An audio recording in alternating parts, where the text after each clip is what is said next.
नमस्कार, आप देख रहे हैं उत्तराखंड स्पेशल और मैं हूं आपके साथ लता। चलिए शुरू करते हैं उत्तराखंड की अहम खबरों का सिलसिला। कोरोना संक्रमण के बढ़ते मामलों के बीच कुंभ मेले के आयोजन को लेकर अब अखाड़ा परिषद ने बड़ा बयान दिया है। दरअसल कुंभ नगरी हरिद्वार पहुंचे अखिल भारतीय अखाड़ा परिषद के अध्यक्ष महंत नरेंद्र गिरी ने कहा कि अब कोरोना से स्थिति सामान्य होने की ओर है, जिसे देखते हुए सरकार को भव्य और दिव्य ढंग से कुंभ मेले का आयोजन करना चाहिए। उन्होंने मीडिया से बात करते हुए कहा कि उत्तर प्रदेश के प्रयागराज में होने वाले माघ मेले का आयोजन भी बड़े स्तर पर किया जा रहा है, जिसके लिए यूपी के सीएम योगी आदित्यनाथ ने प्रशासन को जरूरी दिशा निर्देश दिए हैं। उन्होंने कहा कि ऐसे में उत्तराखंड सरकार को भी कुंभ मेले को लेकर व्यवस्थाएं व्यापक स्तर पर करनी चाहिए। अखिल भारतीय अखाड़ा परिषद और उत्तराखंड सरकार से बात हुई थी कि कोरोना काल को देखते हुए निर्णय लिया जाएगा। तो अब कोरोना की महाबीमारी कम हो गई है, ज़्यादा उसका प्रभाव भी नहीं है। और हमारे उत्तर प्रदेश में माघ मेला जो पहले हर वर्ष लगता है, आज भी वो मेला भव्य रूप से होने जा रहा है। और जब माघ मेला भव्य रूप से हो रहा है, वहाँ टेंट भी लगाए जा रहे हैं और सारी व्यवस्थाएँ दी जा रही हैं। तो हम लोगों ने ये निर्णय किया है कि अब हरिद्वार का जो महाकुंभ है वो 2010 की तरह ही होगा अब, और भव्य कुंभ होगा। उसमें अब कोई किंतु परंतु नहीं है। केवल मुख्यमंत्री से हम आग्रह करते हैं कि आप यहाँ के प्रशासन को निर्देश दें कि मेला भव्य कराए। जिस तरह से चुनावी प्रक्रिया सरकार देखिए हमारा सारे सामाजिक कार्य हो रहे हैं। बिहार में चुनाव हो गया और सभी राजनीतिक दल अपनी अपनी पार्टियों का अभियान चला रहे हैं, तो हरिद्वार का कुंभ क्यों नहीं होगा। और हम माननीय प्रधानमंत्री से भी मांग करते हैं, गृह मंत्री से भी मांग करते हैं कि मेला कराने के लिए एक निर्देश आप यहाँ के मुख्यमंत्री को दें, ये जरूरी हो गया है। और अब कल 12 बजे मेलाधिकारी और सभी विभाग के जो बड़े अधिकारियों के साथ हर अखाड़ों में जा कर के उनके पेशवाई मार्ग, उनके छावनी का स्थान और अखाड़े में क्या कार्य हो रहा है उसके हम लोग एक तरह से निरीक्षण भी करेंगे और जो आवश्यक सुझाव वो भी देंगे। इसके बाद 25 तारीख को नया उदासी अखाड़े में अखिल भारतीय अखाड़ा परिषद की एक बैठक बुलाई गई है। और दूसरी बात यह है, यह बैठक पहले निर्जनी अखाड़े में बुलाई गई थी, लेकिन हमारे श्री महंत डोंगरगिरी महाराज के ब्रह्मलीन होने के कारण यह बैठक अब नया उदासी अखाड़े में बुलाई गई है। देखिए, धर्म ध्वजा के लिए मांग की गई है। 2 महीने पहले धर्म ध्वजा सबके यहाँ पहुँच जाना चाहिए, अभी तक नहीं पहुँची है।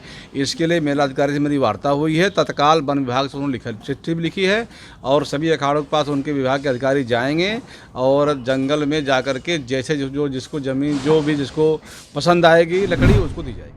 काशीपुर के मंडी समिति गेस्ट हाउस में आज टीका सिंह सैनी के नेतृत्व में दर्जनों किसानों ने मौन रखकर किसान आंदोलन में मारे गए किसानों को श्रद्धांजलि दी है।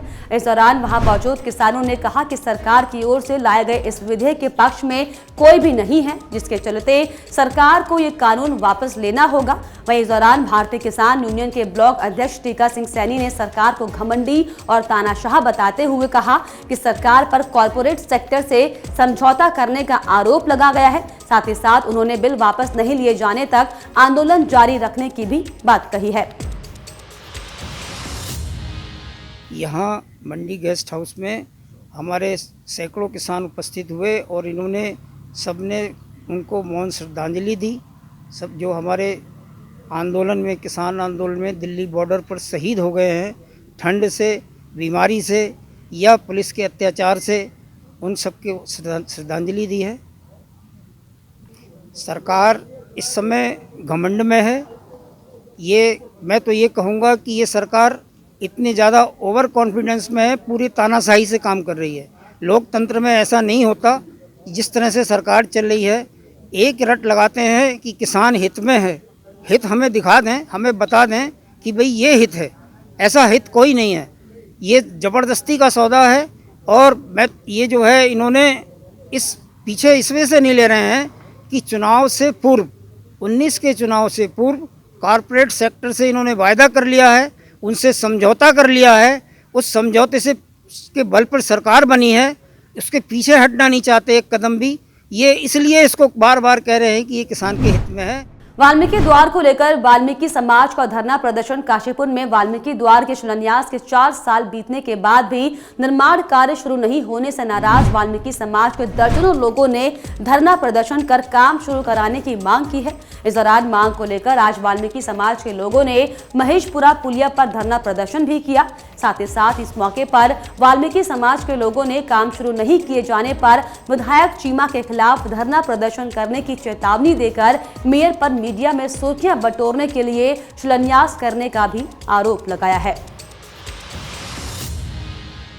माननीय विधायक चीमा जी से और माननीय नगर क्या नाम है मेयर उषा चौधरी से अनुरोध करते हैं कि जो हमारा वाल्मीकि द्वार उनके द्वारा बनाया जा रहा था, उन्होंने जो है यहाँ उद्घाटन भी करा था, एक शिलान्यास किया था, वो 2016 में किया था।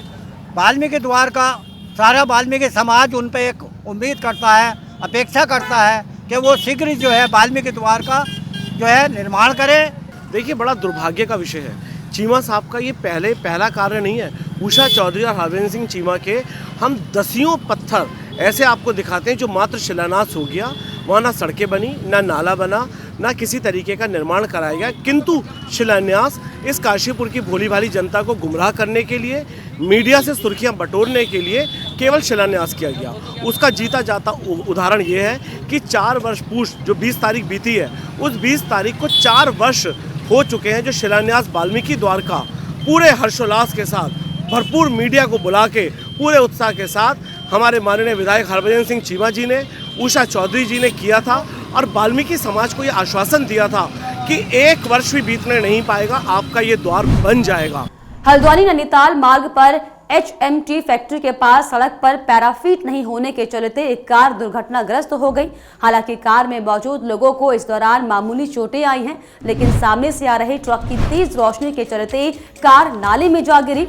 वहीं घटना को लेकर कार चालक का ये कहना है कि सड़क पर तेज मोड़ और सामने से आ रहे ट्रक की तेज लाइट होने के चलते यह हादसा हुआ है। उनका ये भी कहना है कि अगर मोड़ पर पैराफिट होता तो शायद ये हादसा नहीं होता। वहीं कार को निकालने आए क्रेन चालक का कहना है कि ये पॉइंट बेहद सेंसिटिव है, जिसके चलते पैराफिट ना होने के कारण यहां पर इससे पहले भी कई बार हादसे हो चुके हैं। यहाँ पर अगर साइड में कोई डिवाइडर वगैरह रहता तो नहीं होता। उसका गाड़ी का पहिया जस्ट नीचे उतरा है और नीचे उतरते ही गाड़ी पलट के नीचे गिर गई है। आई थिंक स्पीड भी उसकी 10-20 की थी, क्योंकि आगे से ट्रक आ रहा था। तो ट्रक की लाइट में कल रात को, ये 8 बजे की बात है, तो कल ट्रक की लाइट में उसे कुछ दिखाई नहीं दिया आगे से, और उसका पहिया नीचे उतरते ही गाड़ी बिल्कुल नीचे पलट गई है। इसमें कितने लोग बैठे थे?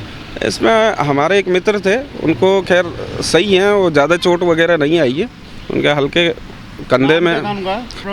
बिल्कुल यही बोल रहा हूँ, अगर ये प्रॉपर तरीके से ये रोड बनी होती है तो ये एक्सीडेंट अवॉइड किया जा सकता था ना। कोई अगर इतना शार्प बैंड है और रेगुलर, सुनने में ये भी आया कि रेगुलर में एक्सीडेंट हो रहे हैं, तो मे बी इधर इस स्पॉट पे स्पीड ब्रेकर वगैरह हम लोग प्रोवाइड कर सकते हैं। खटीमा में बैकयार्ड कुक्कुट योजना के तहत पशुपालन विभाग ने दर्जनों लाभार्थियों को मुर्गी के चूजे, मुर्गी दाना और दवाइयां वितरण की है। और इस मौके पर पशु चिकित्सा अधिकारी ने बताया कि 170 लाभार्थियों को इस योजना का लाभ दिया जाना है। उन्होंने कहा कि इस योजना का उद्देश्य ग्रामीण इलाकों में बेरोजगार लोगों की आय बढ़ाने के साथ ही उन्हें रोजगार देना है। ये जो योजना है, इसका नाम जैसा कि नाम है बैकयार्ड कुक्कुट योजना। बैकयार्ड का मतलब जो घर का पिछवाड़ा होता है, उसमें कुछ एक्टिविटी के लिए, जैसे मुर्गी एक्टिविटी के लिए हमारे विभाग द्वारा 50 मुर्गी, दाना, जाली, दवाइयाँ 1 यूनिट में प्रोवाइड करी जाती है एक लाभार्थी के लिए। वो इसको पाले और इससे जो भी उसको मतलब एक तरीके से प्रोत्साहन के लिए हम दे रहे हैं इनको। तो प्रोत्साहन करके अगर उसको बढ़िया लगता है तो वो आगे भी ये कार्यक्रम कर सकता है, चला सकता है। और इसी के साथ उत्तराखंड स्पेशल में फिलहाल इतना ही। आप देखते रहिए न्यूज़ 31 उत्तराखंड। नमस्कार।